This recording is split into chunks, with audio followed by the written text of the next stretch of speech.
প্রশ্ন হচ্ছে যে আমরা সামনের দিনে কি কি সংস্কার চাই, কিভাবে নির্বাচন চাই, কখন নির্বাচন চাই ইত্যাদি। প্রশ্ন হচ্ছে এই সরকারের সফলতা, ব্যর্থতা, সিদ্ধান্ত এবং সিদ্ধান্তহীনতা, এগুলো এখনকার প্রশ্ন। আমরা যদি এই সরকারকে সফল হতে দিতে চাই, তাহলে সরকারকে গাইড করার জন্য, পরিচালনা করার জন্য আমাদেরকে যথেষ্ট সমালোচনা করতে হবে। এমনকি আমাদেরকে সড়কে আন্দোলনও করতে হতে পারে সরকারকে সঠিক রাস্তায় নিয়ে আসার জন্য। সরকার মাত্রই সিদ্ধান্তের মধ্যে ভুল করতে পারে, সেটা সকল সরকারের ক্ষেত্রেই প্রযোজ্য। এখন ইন্টারিম গভর্নমেন্ট যে সকল সিদ্ধান্ত নির্ভুলভাবে নিবে, এটা তো সঠিক নয়। ভুল তাদেরও হতে পারে, কিন্তু সেটা সঠিকভাবে পরিচালনা করার দায়িত্ব এদেশের সাংবাদিক সমাজের যেমন আছে, রাজনৈতিক গণতান্ত্রিক শক্তিগুলোর, সামাজিক শক্তিগুলোর তেমন ভূমিকা আছে। সেই জায়গা থেকেই আমরা এখন আমাদের দলের পক্ষ থেকে চিন্তা করছি যে সরকারের কিছু ভুল শুধরিয়ে সঠিক রাস্তায় এনে গণতান্ত্রিক রাস্তা বিনির্মাণের জন্য এবং একটি নির্বাচিত রাজনৈতিক সরকারের পথ পরিষ্কার করার জন্য খুব দ্রুত আমরা কিছু পদক্ষেপ নেব। সেটাকে আপনারা সরকার আন্দোলনও বলতে পারেন, সমালোচনাও বলতে পারেন। অবশ্য মাননীয় প্রধান উপদেষ্টা মাঝে মধ্যে বলেন যে আমরা বেশি বেশি করে যেন সমালোচনা করি, সরকার সঠিক পথে থাকে। এই সরকারের একটি সঠিক গুণ আছে, তা হচ্ছে সরকার মাঝে মধ্যে ভুল সিদ্ধান্ত নিলেও সমালোচনার মুখে সেই ভুলগুলো শুধরায়, বহু ধরে বসে থাকে। এবং সরকার যখন ভুল শুধরায় তখনই মনে করতে হবে এই সরকার জনগণের সরকার। সেজন্য আমি আজকে এখানে কিছু কথা বলতে চাই। সেই কথাগুলো হচ্ছে, নির্বাচন যদি বিলম্বিত হয়, সেই সময়গুলো আপনারা কেন বিলম্বিত করবেন সেই যৌক্তিকতা জনগণের সামনে তুলে ধরতে হবে। ইতিমধ্যে 6 মাস পার হয়েছে, সংস্কার কমিশন গুলো রিপোর্ট প্রদান করেছে সরকারের কাছে। সেই রিপোর্টের উপর ভিত্তি করে রাজনৈতিক দলগুলোর সাথে, সামাজিক শক্তিগুলো এবং বিশেষজ্ঞদের সাথে কথা বলার কথা। রিপোর্ট প্রদানের পরে প্রায় 14 দিন 15 দিন পার হয়ে গেছে, সেই উদ্যোগ অবশ্য এখনো দেখা যায়নি। আমি আশা করি খুব শীঘ্রই আপনারা যে সমস্ত বিষয়গুলো রাজনৈতিক দল এবং বিশেষজ্ঞজন এবং সামাজিক শক্তি সমূহ ঐক্যমত পোষণ করতে পারে, সেগুলো আগে চিহ্নিত করুন সংস্কারের মধ্যে। সংস্কার কমিশন রিপোর্ট গুলো অত্যন্ত সুন্দর, বুঝলাম, কিন্তু সকল বিষয়গুলোকে ওখানে এসছে অবশ্যই না। আবার কিছু বিষয় কি অতিরিক্ত এসছে, অবশ্যই না। আর কিছু বিষয় কি এসছে এরকম যে যেগুলো বাস্তবায়ন করা যাবে না, ইউটোপিয়ান আইডিয়াস, এবং যে সমস্ত বিষয়গুলো এসছে যে বাংলাদেশের রাজনৈতিক কালচারে এবং সামাজিক কালচারে যায় না, সেই বিষয়গুলো আমাদেরকে চিন্তা করতে হবে। কারণ যারা আপনারা সংস্কার কমিশন করছেন, আপনারাও ইনসান, মানুষ। আপনাদের যে সঠিক মানে সকল বক্তব্য এবং রিকমেন্ডেশন 100% সঠিক হবে এমন কোন নিশ্চয়তা অবশ্যই নাই। সেই জন্যই আলোচনা।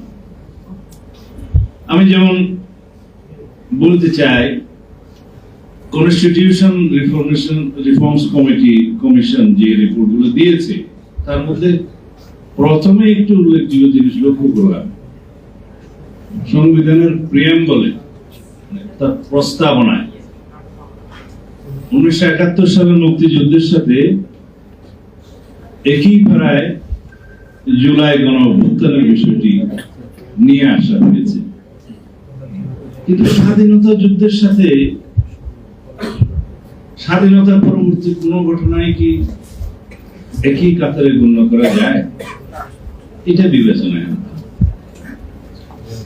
জুলাই ঘোষণাপত্র, বৈষম্য বিরোধী ছাত্র আন্দোলন এবং গণ অধিকার পরিষদ, জাতীয় নাগরিক কমিটি, বৈষম্য বিরোধী ছাত্র আন্দোলন এবং জাতীয় নাগরিক কমিটির পক্ষ থেকে জুলাই ঘোষণাপত্র দেওয়ার জন্য তারা কর্মসূচি দিয়েছিলেন।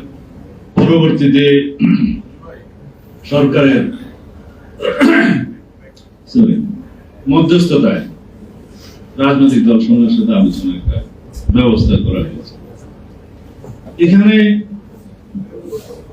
জুলাই গণ অভ্যুত্থানের স্বীকৃতি মানুষ দিয়েছে, দিতে হবে, কিন্তু ঘোষণাপত্রে কি জিনিস থাকবে সেই ঘোষণাপত্রে আসলে আমাদেরকে চিন্তা করতে হবে। মানে we need to determine the constitutionality of the July declaration first.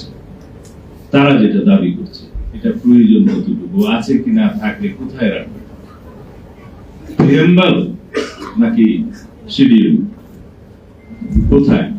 যখন ট্রানজিশনাল পিরিয়ড থাকে, যখন কোনো কনস্টিটিউশন কার্যকর থাকে না, যখন স্বাধীনতা যুদ্ধের মতো পরিস্থিতিতে নতুন রাষ্ট্র জন্ম হয়, বিনির্মাণ হয়, পরবর্তীতে কনস্টিটিউশন বিনির্মাণের আগ পর্যন্ত সেই সময়গুলোকে ক্রান্তিকালীন বা ট্রানজিশনাল পিরিয়ড বলা হয়। আবার যখন সংবিধান স্থগিত থাকে, সেই সংবিধান পুনরুজ্জীবিত না হওয়া পর্যন্ত যে সমস্ত ঘোষণা দিয়ে, অর্ডার্স দিয়ে, প্রোক্লেমেশন দিয়ে রাষ্ট্র পরিচালনা করা হয়, সেগুলো ট্রানজিশনাল এবং ইমার্জেন্সি এই প্রভিশনস হিসেবে ধরা। এগুলো সবগুলোর জায়গা থাকে ঐতিহ্যগতভাবে, কনভেনশনালি এন্ড ট্রেডিশনালি তফসিলের মধ্যে। শিডিউল আমাদের দেশে যেমন আছে, আমাদের কনস্টিটিউশনের চতুর্থ তফসিল, সেখানে জায়গা দেওয়া যায় কিনা।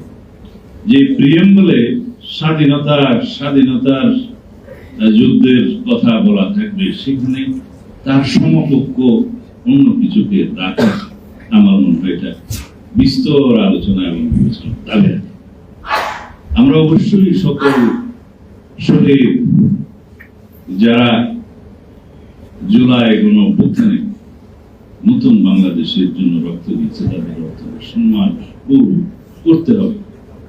তাদের আকাঙ্ক্ষা, জন আকাঙ্ক্ষা বাংলাদেশে যেটা সৃষ্টি হয়েছে, সেই আকাঙ্ক্ষাকে আমরা ওদের তুলে ধরে এই জাতিকে এগিয়ে নিয়ে যেতে হবে।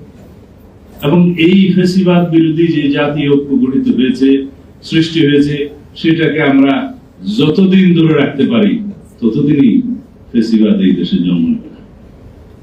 যদি আমরা সেই জাতীয় ঐক্যকে ধরে রেখে বাংলাদেশের আগামী দিনগুলো, যেই দিন প্রজন্মের পর প্রজন্ম বাংলাদেশের এই আকাঙ্ক্ষাকে ধারণ করে, সেই দিনগুলো যদি আমরা ধরে রাখতে পারি, এই আকাঙ্ক্ষাকে নতুন বাংলাদেশ বিনির্মাণে, শক্তিশালী গণতান্ত্রিক রাষ্ট্র বিনির্মাণে, বৈষম্যহীন সাম্যের বাংলাদেশ বিনির্মাণে, এই আকাঙ্ক্ষাকে যদি আমরা ধরে রাখতে পারি, ইনশাআল্লাহ এই দেশ, এই জাতি এগিয়ে যাবে।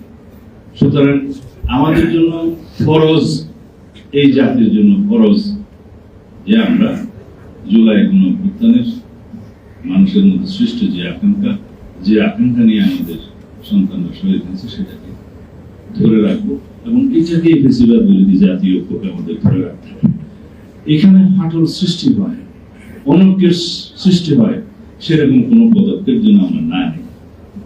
এই পরামর্শ আমি অন্তর্বর্তীকালীন সরকারের যারা এই উদ্যোগ নিয়েছেন তাদের সবাই প্রতি দিতে চাই। আমরা এখন বিভিন্নভাবে বিচ্ছিন্নভাবে কথা বলছি। কালকেও দেখলাম যে আওয়ামী লীগ এই দেশের নির্বাচন করতে পারবে না, করতে দেয়া হবে না, নিষিদ্ধ করা। এই বিষয়ে তো আমরা পরিষ্কার বলেছি যে বাংলাদেশের জনগণ নির্ধারণ করবে যেই দল ফ্যাসিবাদী চরিত্রে বাংলাদেশে